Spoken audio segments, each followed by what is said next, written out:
ಎಲ್ರಿಗೂ ನಮಸ್ಕಾರ. ನಾನು ಈ ವಿಡಿಯೋದಲ್ಲಿ ಮತ್ತೊಂದು ಬೇಸಿಕ್ ಡಿಸೈನ್ ಆಗಿರ್ತಕ್ಕಂಥ ಹರಿ ಎಂಬ್ರಾಯ್ಡಿಂಗ್ ವರ್ಕ್ನ ತೋರಿಸ್ತಾ ಇದ್ದೀನಿ. ಜೆರಿ ಥ್ರೆಡ್ಡಲ್ಲೇ ಆಲ್ಮೋಸ್ಟ್ ಡಿಸೈನ್ಗಳೆಲ್ಲ ತೋರಿಸ್ತೀನಿ. ಜೆರಿ ಥ್ರೆಡ್ ಕಂಪ್ಲೀಟ್ ಆದಮೇಲೆ ನಾನು ಸಿಲ್ಕ್ ಥ್ರೆಡ್ನ ಬಳಸಿ ಡಿಸೈನ್ನ ಮಾಡ್ತೀನಿ.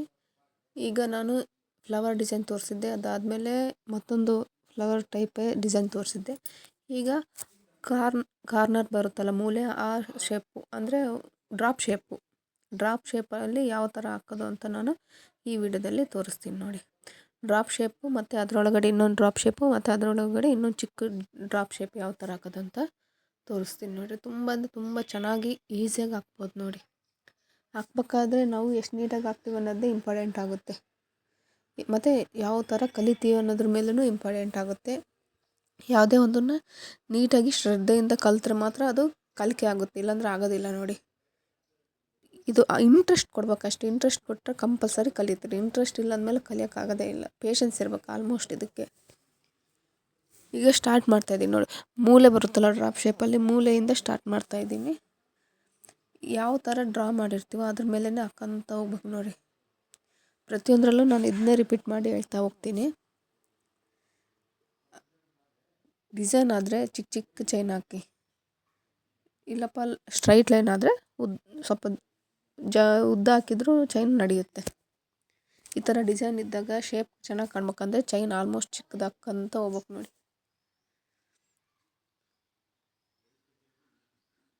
ನೋಡಿರಿ ಎಷ್ಟು ನೀಟಾಗಿ ಕಾಣಿಸ್ತಿದೆಯಲ್ವ. ಪ್ರತಿಯೊಂದನ್ನು ಕಲಿತಾ ಹೋದರೆ ಮಾತ್ರ ಹಾಕೋಕ್ಕಾಗುತ್ತೆ ನೋಡಿರಿ, ಇಲ್ಲಾಂದರೆ ಹಾಕೋಕ್ಕಾಗೋದಿಲ್ಲ. ನೀಟಾಗಿ ನೋಡಿಕೊಂಡು ಹಾಕ್ಕೊಂಬಿಡಿ.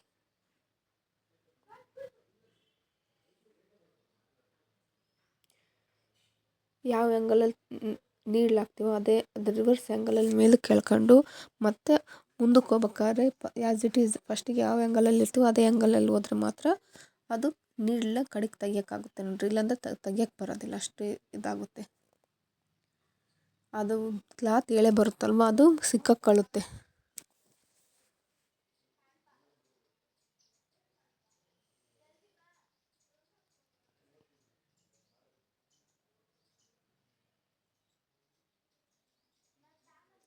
ಇನ್ನೂ ಸ್ವಲ್ಪ ಜೂಮ್ ಮಾಡಿ ತೋರಿಸ್ತಾ ಇದ್ದೀನಿ ನೋಡಿ.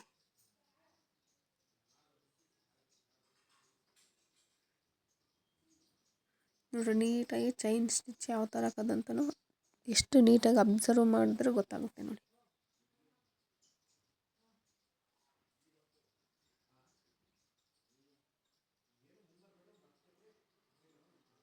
ಈಗ ಎಂಡ್ಲಾಕ್ ಮಾಡ್ತೀನಿ ನೋಡಿ.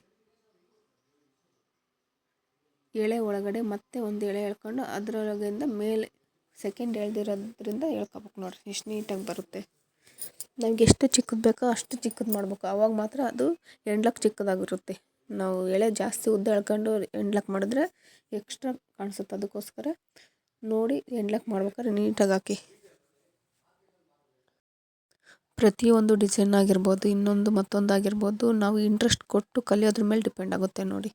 ನಾವು ಯಾವ ಥರ ಇಂಟ್ರೆಸ್ಟ್ ಕೊಟ್ಟು ಕಲಿತೀವೋ ಆ ಥರ ಕಲಿತೀವಿ ನೋಡ್ರಿ. ಎಷ್ಟು ನೀಟಾಗಿ ಬಂದಿದೆ. ಹೇಳಿದ್ನಲ್ವ, ಡಿಸೈನ್ ಪ್ಯಾಟ್ರನ್ ಇರೋವನ್ನ ಚಿಕ್ಕ ಚಿಕ್ಕ ಚೈನ್ ಹಾಕಿ, ಅದು ಬಿಟ್ಟು ಬೇರೆಯವನ್ನೇನು ಮಾಡಿ ಲಾಂಗ್ ಹಾಕಿ, ಅಂದರೆ ಸ್ಟ್ರೈಟ್ ಲೈನ್ ಇರೋ ಮಾತ್ರ. ನೋಡ್ರಿ ಎಷ್ಟು ನೀಟಾಗಿ ಕಾರ್ನರ್ ಬಂದಿದೆಯಲ್ವ. ಒಂದಲ್ಲ ಎರಡು ಸಲ ಪ್ರಾಕ್ಟೀಸ್ ಮಾಡಿ, ಆಲ್ಮೋಸ್ಟ್ ಈಸಿಯಾಗಿ ಬಂದುಬಿಡುತ್ತೆ. ನಾವು ಪ್ರಾಕ್ಟೀಸ್ ಮಾಡಲಿಲ್ಲ ಅಂದಮೇಲೆ ಬರೋದಿಲ್ಲ ನೋಡಿ. ನೋಡ್ರಿ ಎಷ್ಟು ನೀಟಾಗಿ ಚೈನ್ ಬರ್ತಿದೆಯಲ್ವ.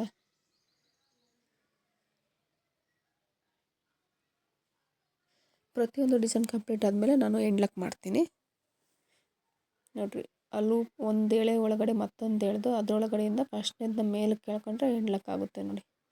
ಪ್ರತಿ ಒಂದು ಸಲನೂ ಎಂಡ್ಲಾಕ್ ಮಾಡ್ಬೇಕಾದ್ರೆ ನಾನು ಇದನ್ನ ಹೇಳ್ತಾನೆ ಹೋಗಿದ್ದೀನಿ.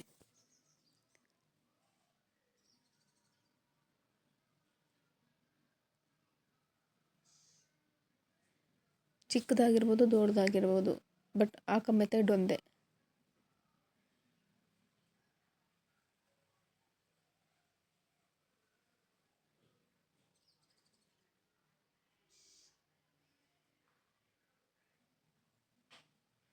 ನೋಡಿರಿ ಎಷ್ಟು ನೀಟಾಗಿ ಬರ್ತಿದೆಯಲ್ಲ. ಚಿಕ್ಕದಾದರೂ ಅದೇ ಥರನೇ ನೀಟಾಗಿ ಬರ್ತಿದೆ ನೋಡಿ. ಈಗ ಇದು ಮುಗಿದ ತಕ್ಷಣ ನಾನು ಎಂಡ್ಲಾಕ್ ಮಾಡ್ತೀನಿ ನೋಡಿ.